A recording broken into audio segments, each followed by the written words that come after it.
Come on, big gold belt. Come on, y'all.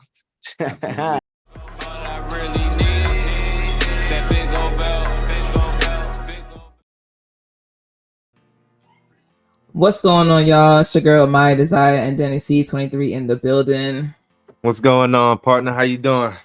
I'm good. I'm here, and this is episode 4, bro. They are killing the game right now. Shout out to Bel-Air. Has of course, premiered on Peacock. Season 3 underway. A new episode dropping every Thursday. And oh my gosh, they just keep coming with the hits. Listen, I'm not gonna lie. This was a great follow-up episode to last week, man. Absolutely. I just want to say you guys did not disappoint. Miss Carla, great job. I just want to thank you for your time. She did her thing. I want to shout out a few people who have been rocking with us. Of course, you know, we got our fam in the building. It's Pretty Tone. We got Nomenclature, Tulips, 3692. We got Anthony Starks and Raleigh Boy. A few folks, Face for Fit Life, I think, 716. You know, thank you so much for tuning in with us. We appreciate the comments. As you see, I comment back. Not really sure what my partner Denny did. I did too, man. I commented back. Especially to my man. Come on, I'm just saying. Yeah. He understood because he get it because he's a man too. We're gonna get into it more tonight. We're not gonna get into it today, okay? I am just going to get to my points and straight ahead, okay? Steven, straight ahead. All right, like not. Keep it going. Let's get it. So let's jump into it. So your girl Hilary, of course, we ended off last episode with, you know, like for real, tragedy struck with LaMarcus. We find out that he's had cardiac arrest, basically died on the field. But as we see, they're going through a frozen moment in time kind of situation. They're all at the hospital trying to figure out what's going on. He comes out of the ICU. And there's a lot of conversations happening. You know, of course, there's a lot of guilt from Hilary because she's trying to figure out, like, what's happening, what's going on. And also, like, I'm sure she's trying to figure out, am I supposed to still tell him what I said I was going to tell him, right? I wonder, like, what do you still tell him? That's like, a tough one. He died and came back. Like, he did. So technically, the cheat happened the last lifetime. So why would you bring it into the new one, right? Yeah, like, I mean, that's true. Let me know, because that's crazy. I feel like she's still gonna tell him, and I feel like that's not gonna do him justice. But she's gonna hold on to telling him. But my thing is, I don't know, you know, because first of all, yes, she should tell him, right? Because you're engaged to somebody, you are committed to this person.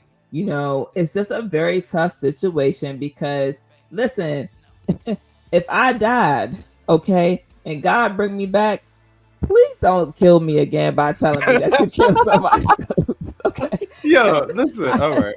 Because, like, what? You know what I'm saying? So, I get that. It's right now, especially, he needs to get his health together. You know, we see this interaction. Hilary's in there. She has the sadness in her eyes. The dad comes in and he's like, "What you looking sad about?" It's so cliche, you know, the typical. All right, but is it cliche or is it what it's supposed to be? It is what it's supposed to be. And right, we're not gonna downplay it. We're not gonna downplay it. We're gonna embrace this black father-daughter moment. No. No. I'm talking about his dad to him, right? Dad to him. Remember, because that part. I'm sorry, I was too busy reading. Tone got me a little bit. Yeah, see, so what I'm saying is, his dad is definitely cliche. Definitely, yes, and wrong because your child's health comes first, not the money bag. Okay. Sadness. How do you say stop all this sadness? Like your son didn't just die. Died, bro. You could have been like planning a whole funeral. And technically, shout out to one of our commenters who said this guy's name, LaMarcus, should have been Trevor. Technically, right? Well, we don't know because listen, we might get a Trevor. We don't know what's happening. Who knows? We don't know. I feel like if they would have named him Trevor, I think that it definitely would have hit a little harder too. I'm not gonna lie. Yeah. But we're gonna see. What if we do get a Trevor? Because LaMarcus might not work out. Like, because he's pushing skating on thin ice. The fact that he really let Hilary hand go to grab the phone and speak to the agent was crazy to me. I said, "Whoa, I'm just resting up.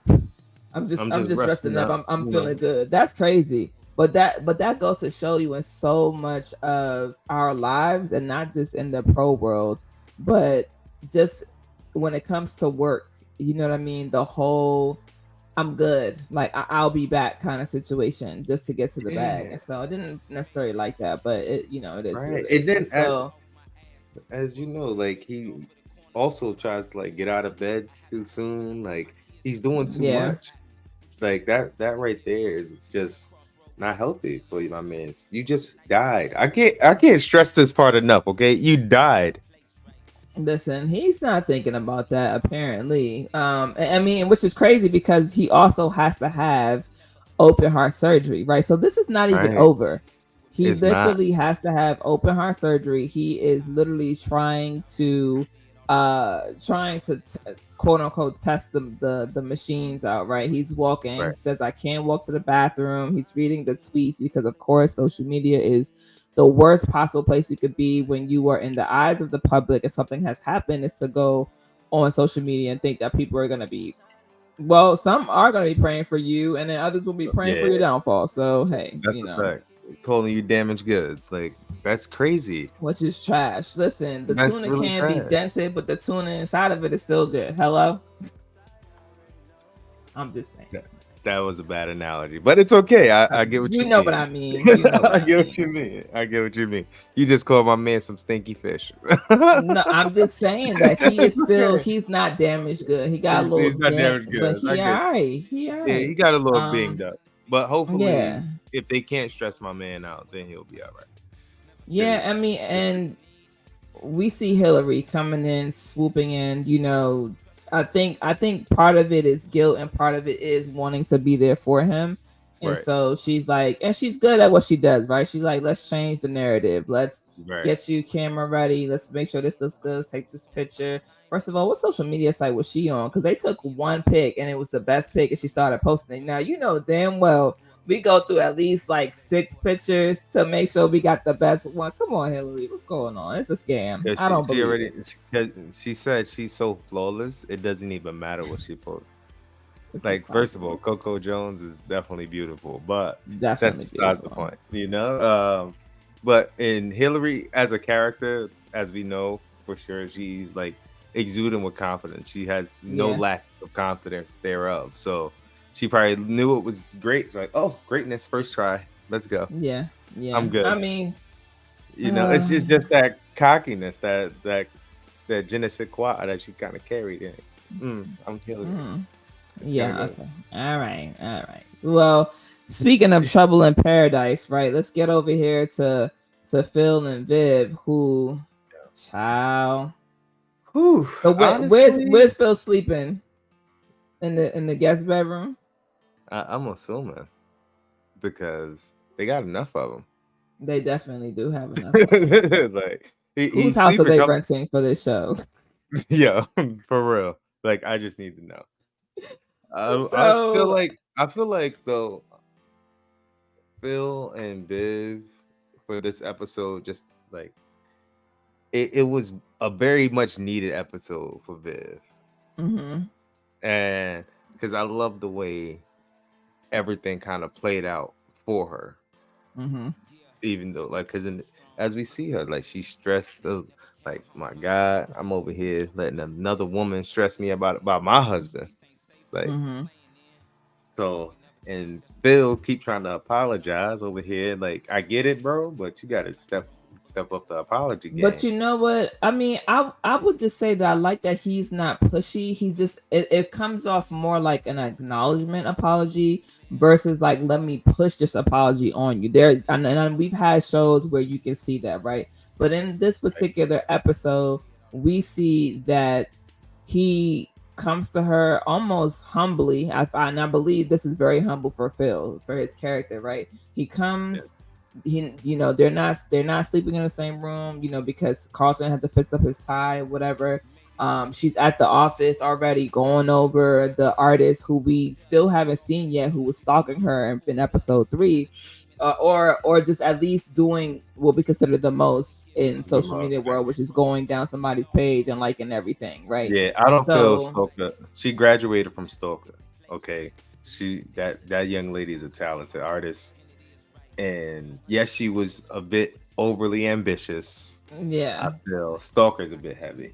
Right, that's what I said. Maybe not stalker, just doing the most. And so she's with her good girlfriend, and she starts to really like say, listen, I need to talk to somebody, right? Because somebody needs to support me through this. So she ends up telling her good girlfriend about everything that's happening and whatnot. And she's like, a kiss, and this is what I loved about this scene was it confirmed our suspicions. And I don't know if we're just that good, but last episode we said, and I know I said for sure that Erica skanky ass, like, no, I'm joking.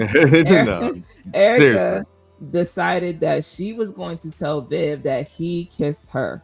Not I kissed him, not we kissed. She said he kissed me, which I feel like she was dusty for that, right? She was definitely dusty.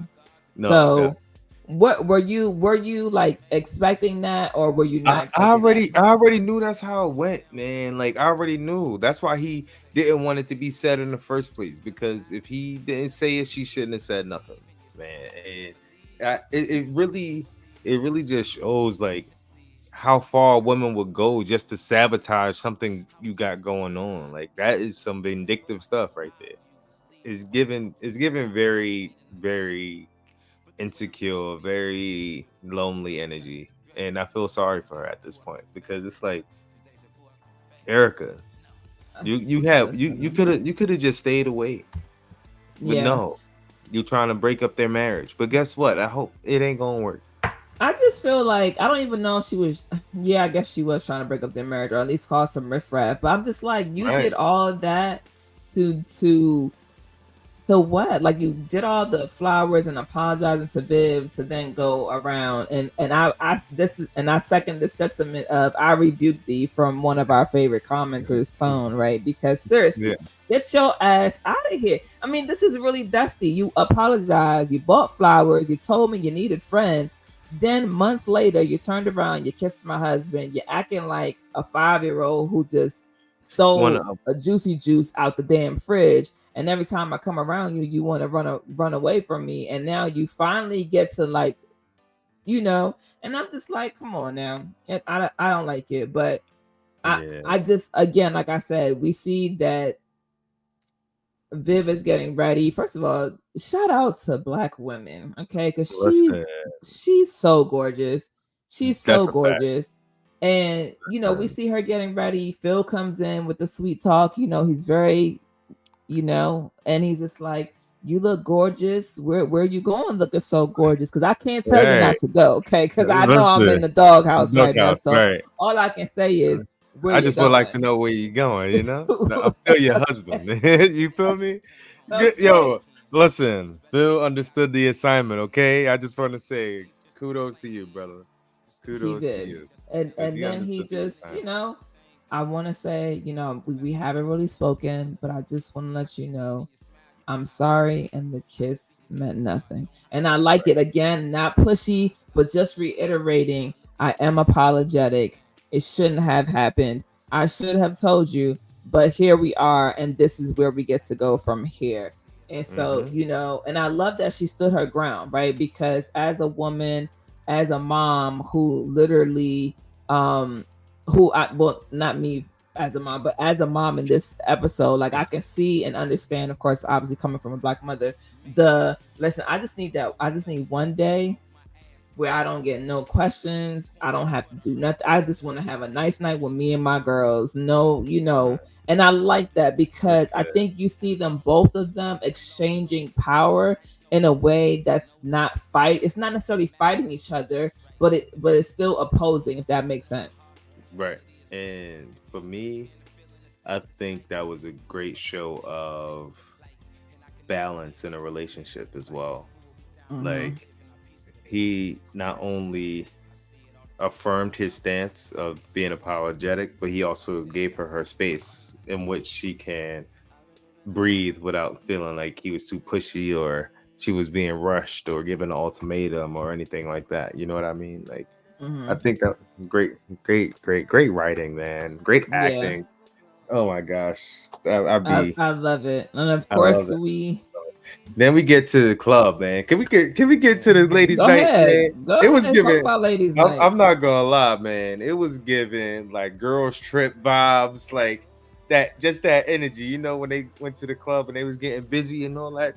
Viv was getting busting the wine. You over there doing a robot? What you doing? Listen, what's happening? I was, you know, bouncing my shoulders a little bit. You know, I was like, listen, I'm saying that's what they was doing, and then they was getting they was getting a little body roll, winding up. I saw a little bit of choreography in there. I was like, what's happening over here? Like they had their little routine and all that. I was like, okay, I see y'all. Like Viv felt sexy, like she was dancing on the men, and I was like, oh, okay. I know Phil in the doghouse, but don't take it too far. Hey, listen, I feel like you should be able to go out and enjoy yourself as long as it's not inappropriate.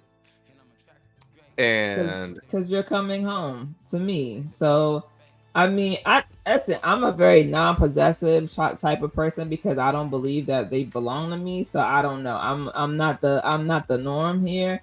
I just feel like, listen, you coming home to me. Let us know in the bottom, man. What you think?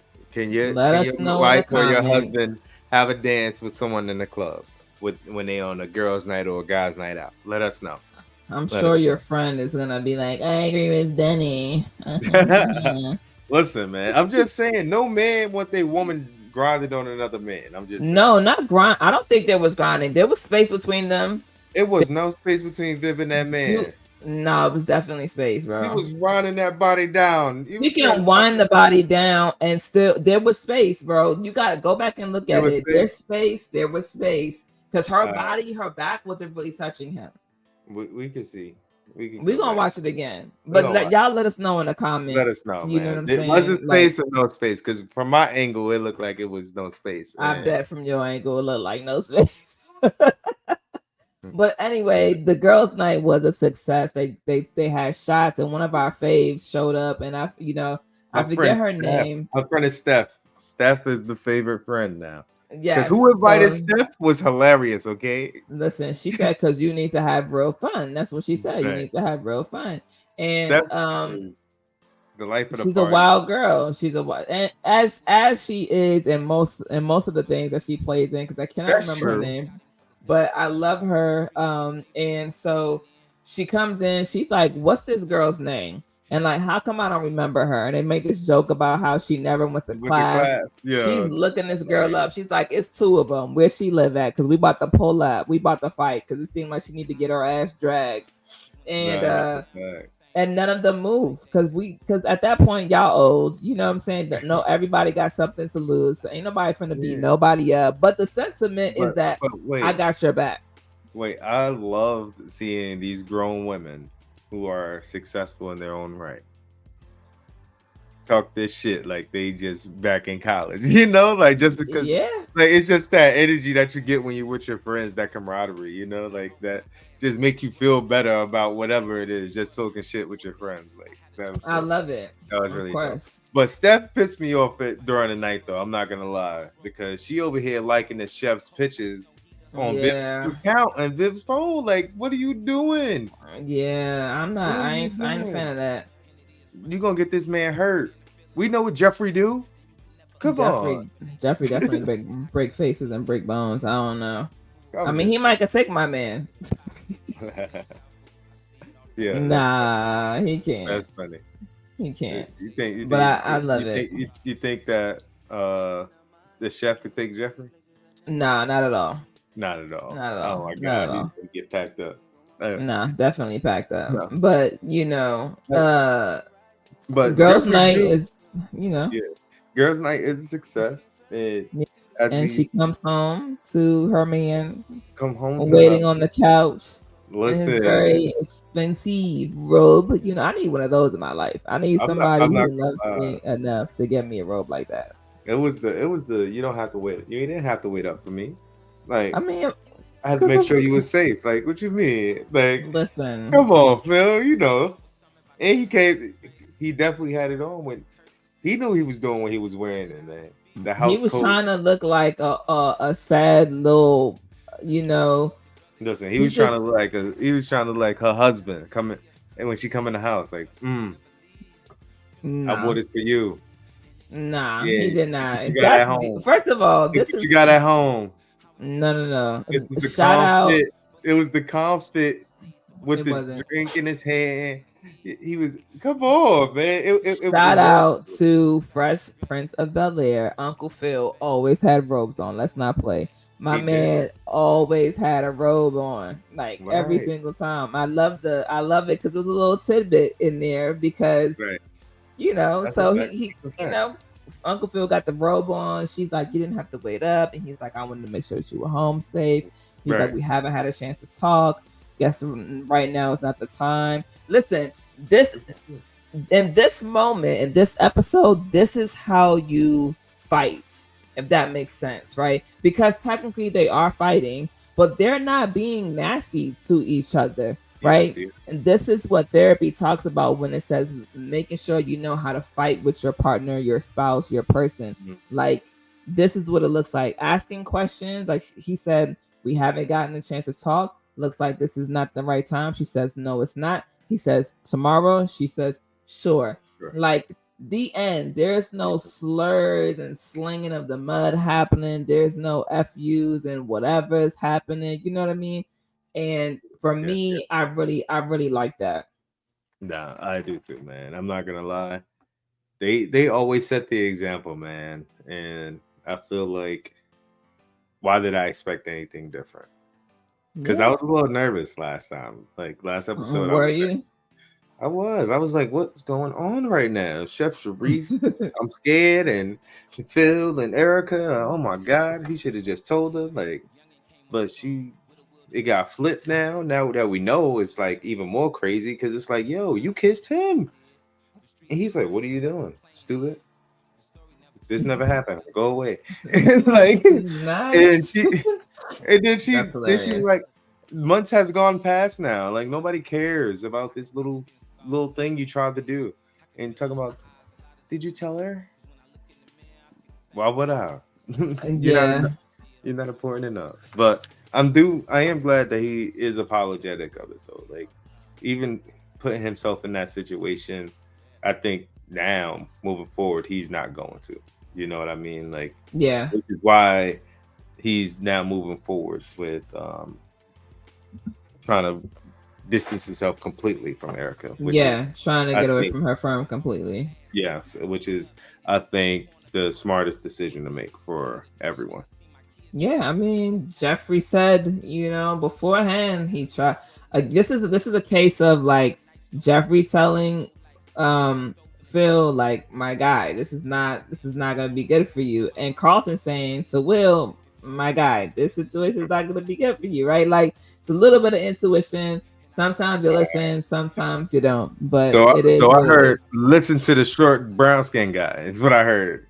Hey, listen, if your person who figures things out quicker than you happens to be a short brown skin guy, then you should probably listen to them. So yeah. And speaking of, you know, Carlton and Will are doing what Carlton and Will do best, right? Figuring it out 1 minute and then arguing the next.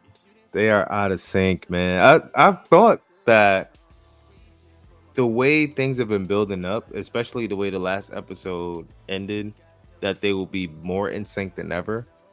But it definitely turns out that they weren't viewing each other's viewpoints a lot of the time, like where each other were coming from, because they both have their own reasons for wanting this to be successful, but I don't think they ever shared that with each other. I don't think they ever shared that with each other, but also I don't think that they actually figured out whose strength is what, right? Because as we see, they have to present to Quentin and they show up, you know, ready to go, but then they're asking them questions in a business class or in this internship that would obviously be something that should be asked about CPA and ROIs and whatever else, your cents on the dollar, like how much is it costing you for production? And Will is kind of oblivious, and in order to save the presentation, Carlton steps in. This is Carlton's strong suit. We know that he, obviously different backgrounds, different educations. He just, this is his thing. And so again, I think that Carlton wasn't slighting Will, but I think again Carlton made a very good point later on in the episode where he talks about Will's ego.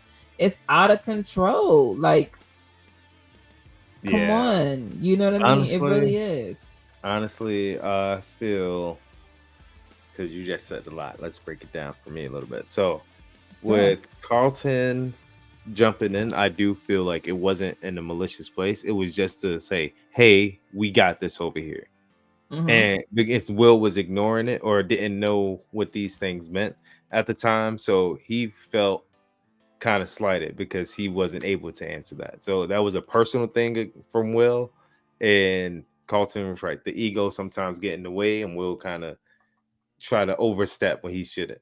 Like at that point, it should have been a transference of like continue to let Carlton have the spotlight.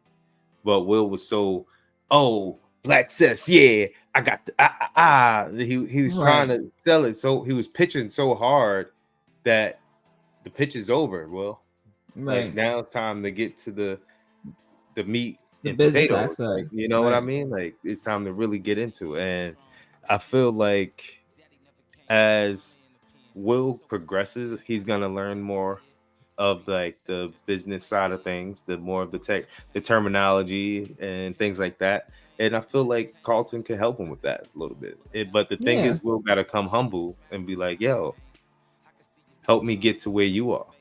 And then we can grow together. You feel me? Like that's, and vice versa. Because I feel the thing Quentin saw in both of them, I'm just speculating, is the fact that Will is street smarts and Carlton is book smart. So it's like the best of both worlds. Best of both worlds, right? They're literally.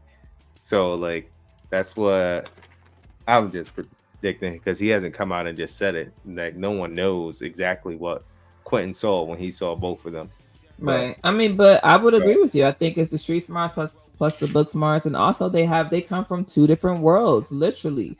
The fact that you can blend is really what gets you to have success with a partner, because you don't always necessarily want your partner to be somebody who came from exactly where you came from. But part of business, part of success is being able to collaborate from people of all walks of life and being able to succeed in that, because you know how to put your ego to the side and you can balance it out. You know what I mean? And so we see them having this struggle, and things are not going so well because the hookup who Jazz supplied them with has not, answered the phone, hasn't answered his text, and Will's trying to get this order of 100 shirts. And, so that, of course, Carlton is just like, listen, like you got one job, guy.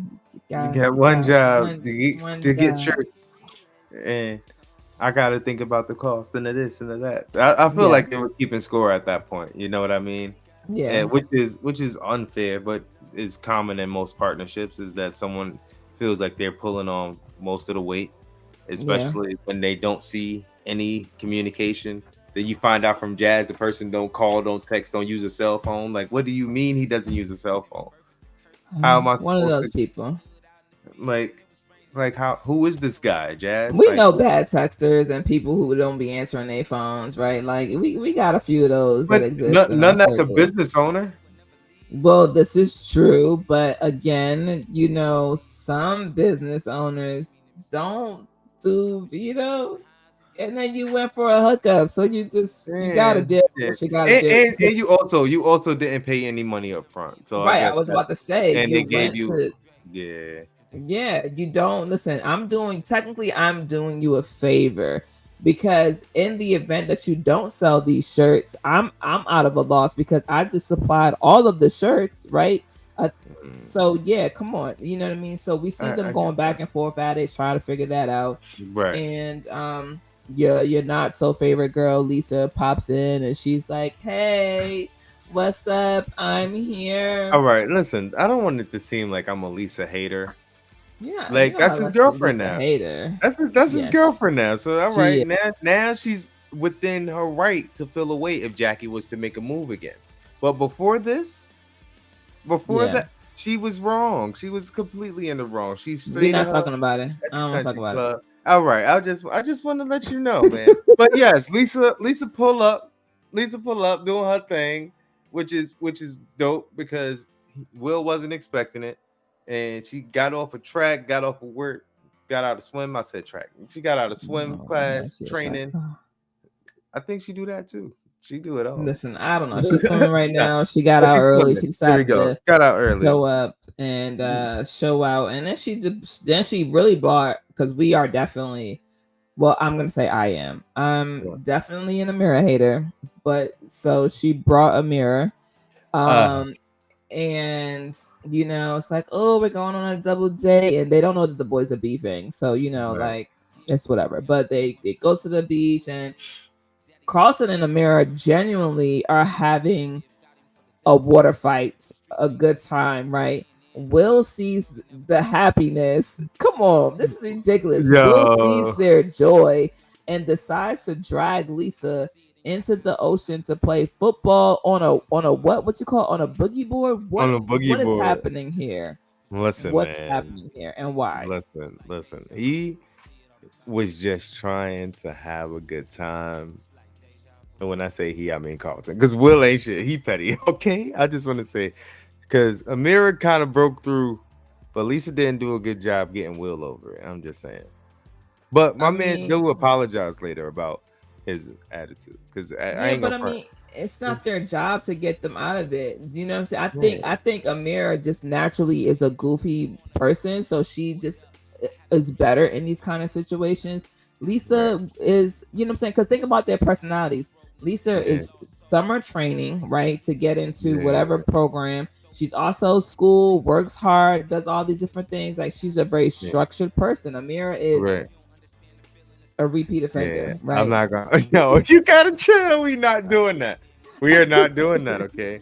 But listen, all right. Amira is a dangerous person, but it gives like sexy. Like, she's just dangerous enough that it still feels safe enough to do. I don't want to hear it. It's not safe enough. You're crazy. It's giving rawr. Yes, Tone. That's what it's giving. Safe enough to do what now? Get out of here. All I'm saying. Listen. All I know is if you pull me out the beach, off the sand, to play football on a boogie board, somebody is getting punched in the face, because that don't even make no sense. Like, how am I actively supposed to boogie board and play football?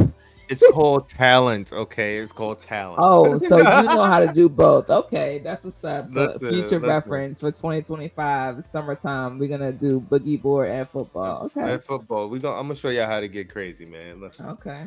Sign up. I'm gonna have a sign up sheet, man. Whoever want to come, sign up.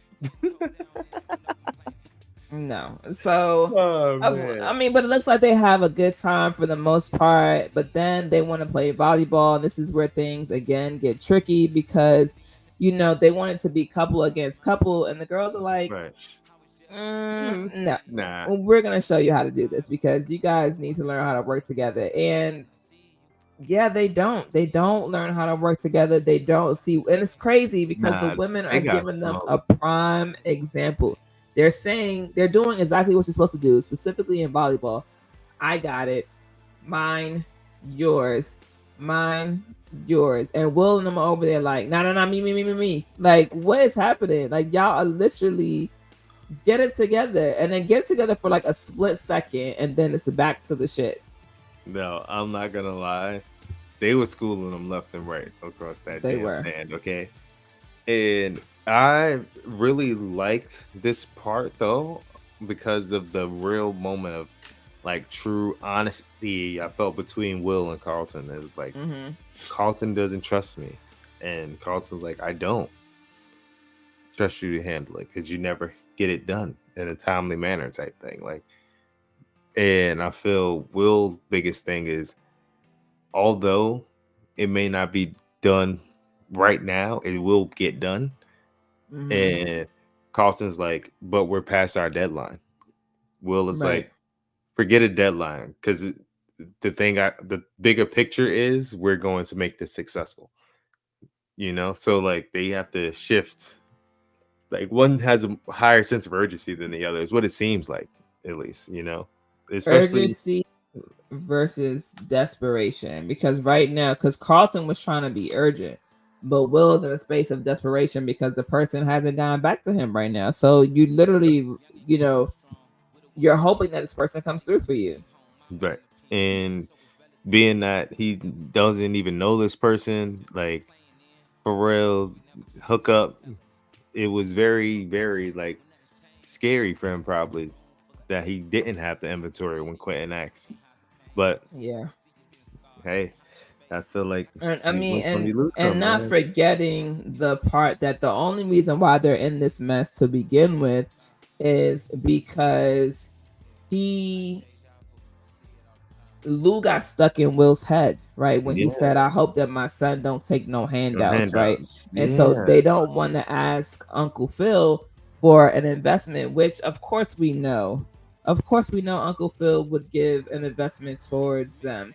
And so, the unfortunate thing is this is a real time, like this is real life for a lot of people, right? Your parents, even in their absence, because Lou was not in Will's life for a very long time, and even just a little drip of doubt or a little bit of, oh, I'm not taking handouts and I want to do it for myself, and putting that thought in Will's brain now already has Will doubting that he can go to Uncle Phil for help. Right. And this is like a literal situation that many of us have encountered. My thing is, Lou is just mad he didn't have an Uncle Phil to go to. I don't believe in anybody trying to be out here getting it out the mud, quote unquote. Listen, the thing in life is not always about what you know, it's sometimes who you know. That's what it is. Like we're gonna call a kettle a kettle, you feel me? And that's what it is. Like you have to sometimes use your resources properly, not misuse them, because everyone in this world is to be used in some way to make the world a better place.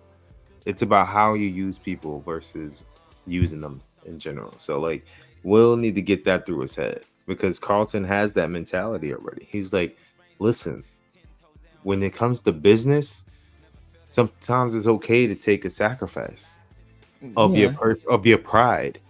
It's not even like taking a sacrifice financially. You're not taking a sacrifice of anything. It's being humble. The ego thing. Being humble. Yeah, like it's really the ego, and it just speaks volumes to Lou as a man who doesn't seem to have much, but he's building, and he's talking about no one gave him anything, but your son didn't ask you for anything either.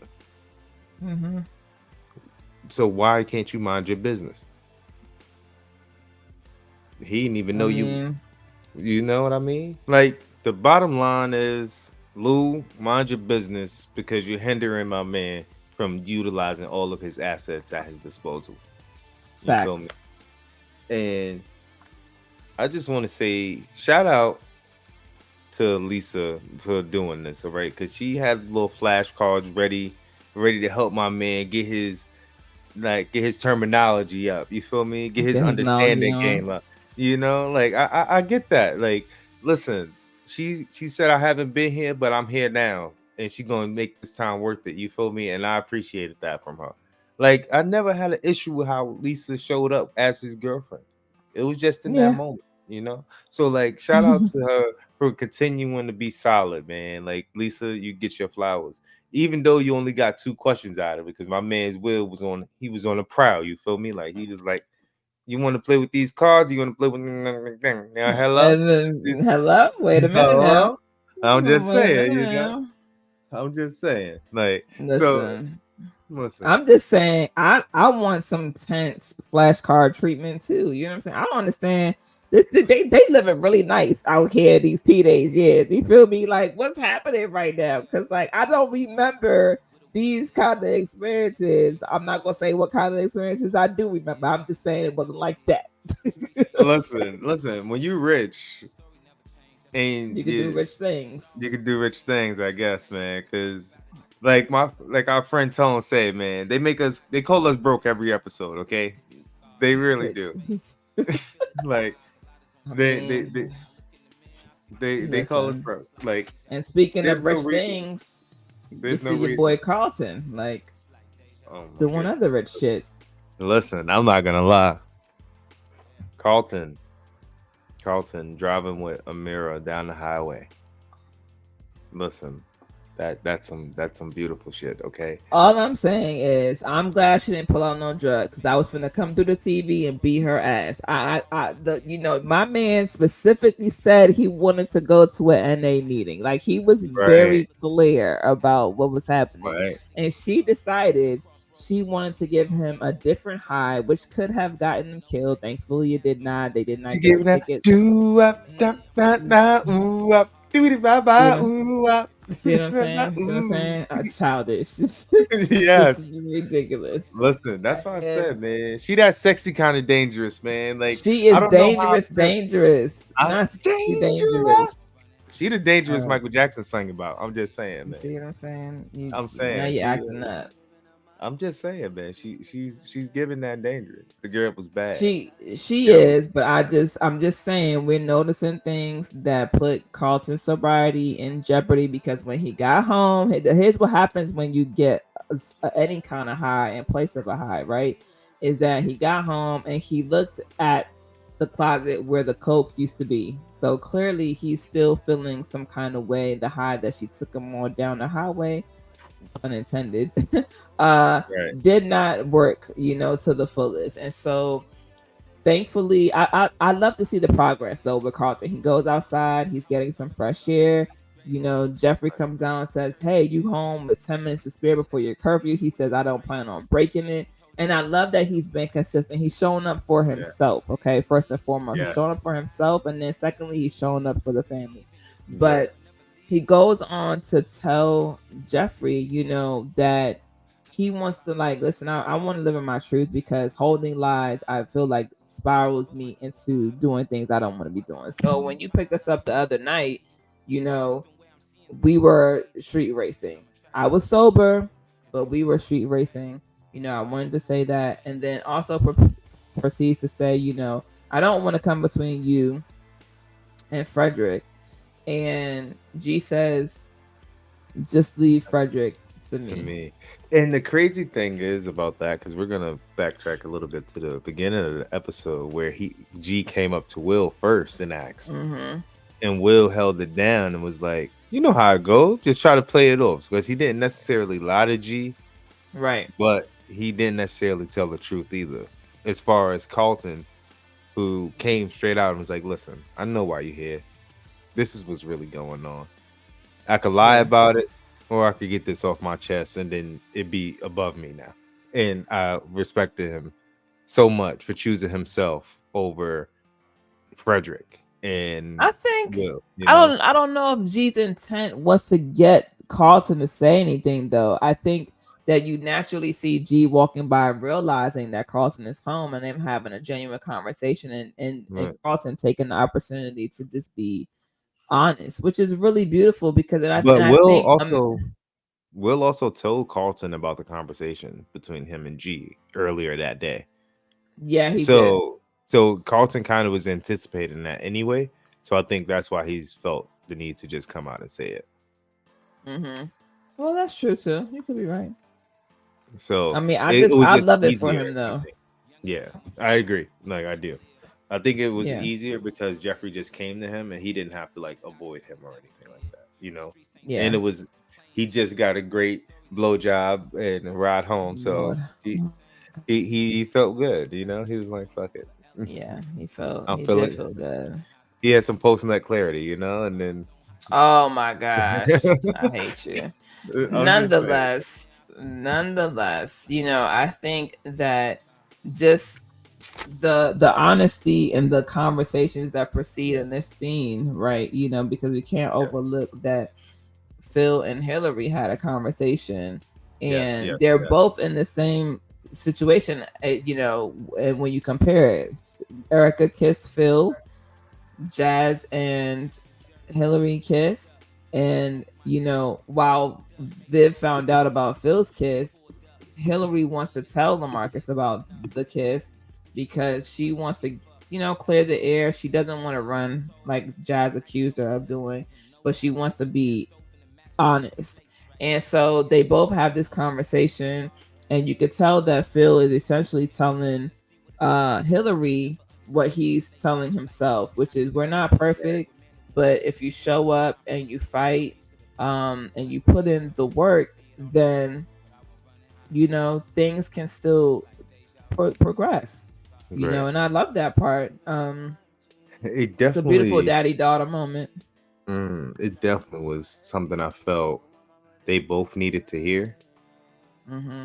Because I feel Phil was also feeling down about his situation with Bill.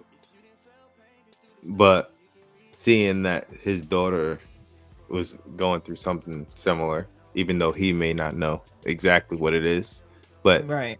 The irony is it's the same exact thing, So it's like daddy's girl take it to that next level. It just shows how close they really are, similar it may be, which is pretty dope to me. Like they have that type of relationship. And she made a charcuterie board after we called it a girl's dinner. I call it girl's dinner. Hey, yo, dinner. when she said let me in here, I thought she was gonna make something. Listen, ma'am, charcuterie board is not it. Okay, it's not it at all. And so of course, and I think it was just going back real quick. We talk about Will and Carlton, but they also do make up the next day, and this is when we find out that they've got 1,000 shirts instead of 100 shirts, and the money is due in 7 days. Yeah, it's like that's crazy. 100 versus 1,000 is very, very big. Like, who would have thought like that would have been like the biggest mix-up of all time right there? Like, but no, it wasn't a mix-up. It wasn't a mix-up. On Will's part, it was a mix-up. No, it wasn't. He said the guy who dropped the shirts off, he said they only do bulk. Right. Yeah, Will they only do. It was only 100. No, Will put in for 100, but they only do bulk orders, so they made it 1,000. But Will never made it 1,000. So it was funny, but they got their shirts. They're gonna be able to move it. They'll move it like they, like their life depends on it. And so yeah. But of course, go ahead. I just like how they really rounded it off though together at the end of the day. How Will and Carlton like basically sat down and was like kind of had that open moment that I feel like they haven't had about the direction of the business and why they're doing it and why is it, what it means to them, which kind of clarifies things and kind of balances things out for them again, which I love. Yeah. I mean, that's true to the original, right? In Fresh Prince, they were always at it in the beginning, but by the end, they had made up, and Will always had Carlton's back, and Carlton always had Will's back. So it's true. It's true to the starting point of all of this that we have such an amazing show. And then of course, last but not least, our man G, he tells Phil that he needs to get his business right, get his own business outside of Erica's firm. So he goes down to the site and talks to this guy and pretty much is helping him out of hot water as he's being told that gentrification is not the same thing as a urban reconciliation, something like that. And I was like listen, they was throwing out a lot of cool little phrases, but he hit the nail right on the head. Omar hit the nail right on the head. You don't care about the community. Only thing you care about is your city council seat. And that's if you would have came and had a conversation with me, you will understand I am from this community, and if I don't invest in it, who will? Yeah, that's true. I think that requires a bigger conversation that I'm sure they're gonna have, hopefully, because he does seem like he's against the open forum, and you need to hear your community. that's neither here nor there. He actually decides to take Phil up on his offer. So now Phil is representing him. And of course, this is going to come with a lot of backlash because the community feels like they're being pushed out of their homes. They can't afford the groceries. They could barely afford to live there. But now this guy's coming and building up expensive ass condos, which we've actually seen in real life. So yeah, interested to see how this is going to play out. But of course, G is by his side, and so things are cool at the moment. And then of course, like I said, moving into more things that G has to sort out is him being a very dope, not even as, I don't want to call him a spy, but like G just be everywhere, and essentially he waits for Frederick to get in the shower, and then he proceeds to go looking through his stuff, and he finds the flip phone. And whenever you find a flip phone on somebody, it ain't no good. Like, it's just no good. The flip phone is definitely crazy. Okay, but the fact that G waited till he got into the shower shows how professional Geoffrey is, okay? Because he was sitting there on the couch chilling, looking like he was unbothered. Heard that water go on, he's in. Yeah, facts. Like, that was crazy to me. I thought, like, he said, I'm gonna get to the bottom of it. What are we thinking? Are we thinking that G recognizes the number? Because I'm thinking he knows like who he's possibly talking to. I think he know. If he doesn't know the exact number, I think he knows the people who has these type of numbers. You know what I mean? Because the number's not saved. It's repetitive, which means he's been checking in repeatedly, consistently. Yeah. So they know every move that he's making, and God forbid they know every move Geoffrey's making now. But no one knows the moves Geoffrey's making, because nobody knows the moves Geoffrey's making. I'm sorry. I feel like Geoffrey is still ahead of the game, even though he's being watched, if that makes sense. So I'm really excited to see episode 5. I want to know what's gonna happen. But y'all let us know in the comments, like, what you thought about this week's episode. Do you think that Amira is good for Carlton? Like, what's up with that? How do you feel about them? I guess Blackccess, I feel like, they're gonna be a success. But what are you feeling about Hilary, LaMarcus, Viv, Phil, Amira, Carlton, Will, Lisa, G, Frederick? And we didn't have no Ashley this episode. Yeah, we didn't. She was at a sleepover at a friend's house. This is true. Yeah, so I wonder, is it like the girlfriend friend, or is it like the friend? We haven't figured that out yet. I like that they're literally like slow walking Ashley's storyline, because it doesn't feel abrupt. It feels like exactly what happens with kids, where it's like you're still finding yourself, and I like that they're giving her an opportunity to actually do that. So, but yeah. So don't say them sleepovers. Hey, listen. We never know. But listen, let us know your thoughts. We appreciate you for rocking out with us. Like we said, of course, you can find us here after the episode drops. Make sure to check it out. The season is going really, really great, guys. I can't wait to see what the rest of the season holds. Yes, man. Any final thoughts? So my last thoughts about where we're headed.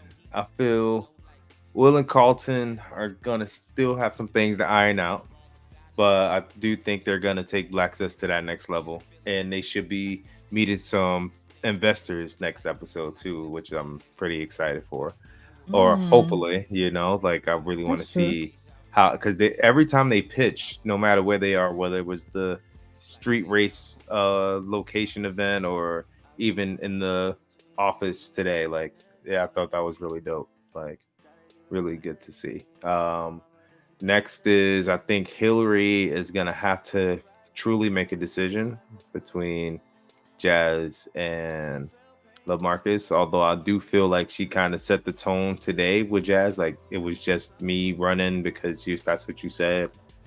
But I feel like the people want Jazz and Hilary, low key. And we forgot about that because Jazz did show up at the hospital, said, listen, I just wanted to make sure you were good. I know you got all the support you need. Here's my mama's cookies because they sent them for you. But like, I'm going to take full responsibility. That kiss is on me. And, you know, Hilary is like, yeah, it's fine. You know, my man tried to hit the Uno reverse backhanded bagging type situation. You feel me? Like he was like trying to make sure that he still could keep a foot in the door. You feel me? I was like, I was rocking with it until Shorty got off the elevator. It was like, yo, like that's what we doing. That's what we're doing. But yeah, so I think Jazz need to figure out what he wants to, man. And that's I'm gonna vote for Jazz and Hill. I'm not gonna lie. I'm gonna vote for Jazz and Hill. What y'all think, man? Jazz and Hill, or we gonna do LaMarcus or Hill, man? Everybody, let us know. But thank y'all for watching. Once again on Big Gold Belt Media. I'm Denny C23, and this is My Desire. Peace, y'all. Let's get it. I